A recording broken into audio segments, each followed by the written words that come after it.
Hello, my name is Anthony. I'm Abe.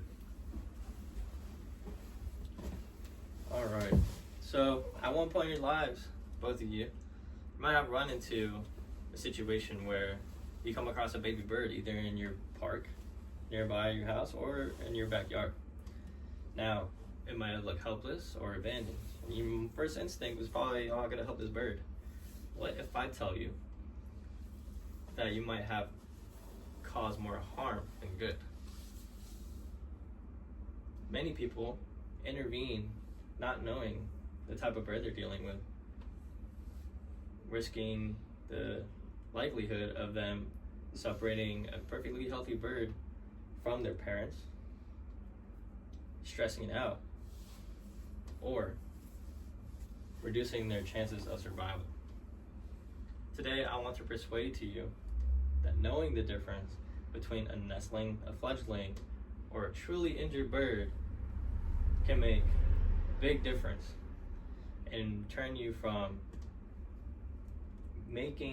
possibly making mistakes, avoiding them, and turning you into a responsible and effective supporter of wildlife.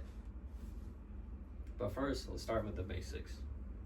A nestling is a very young bird, little to no feathers, and has trouble moving on its own.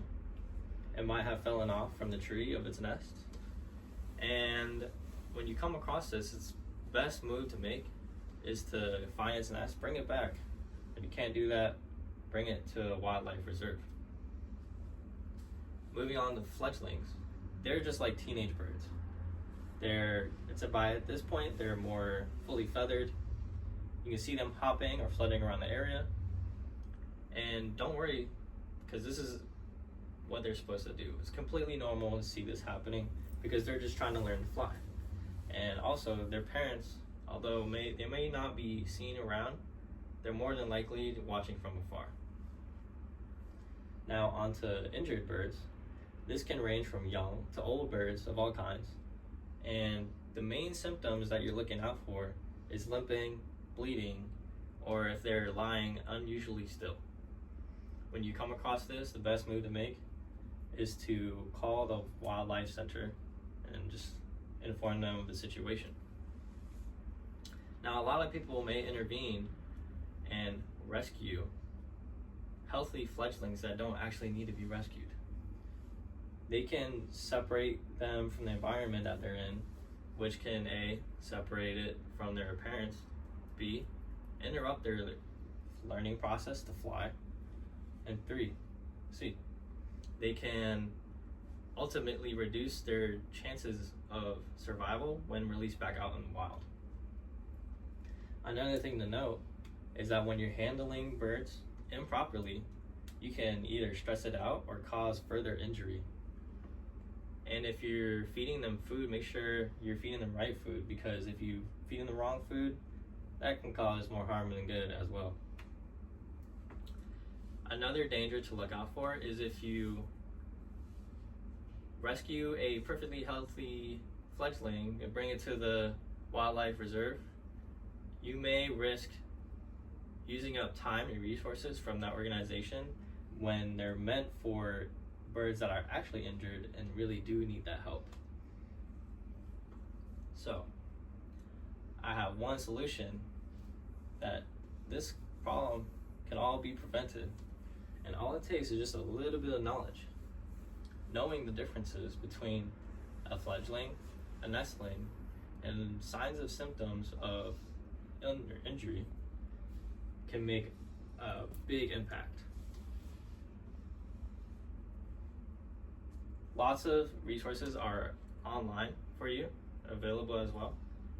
We have society from the Audubon Society guidelines available, and also the wildlife centers, and short videos that will walk you through exactly what to do if you do run into a baby bird that might need help. With just a little bit more knowledge, more birds can be saved that are truly injured, and less birds can be separated from their parents. So next time when you come across a baby bird on the ground, pause, don't freak out, and think to yourself, does this bird belong to a group of nestlings, fledglings, and is this bird injured?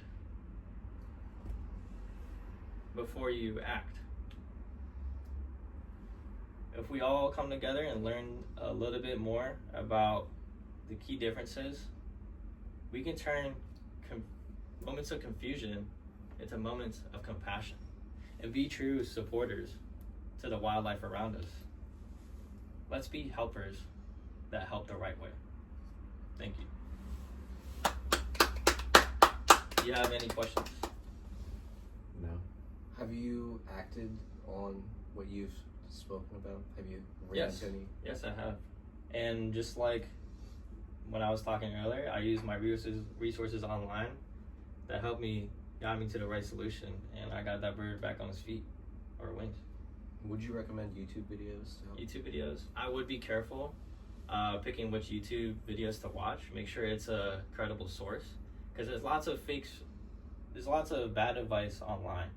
Like, it'd be easy pitfall to fall in.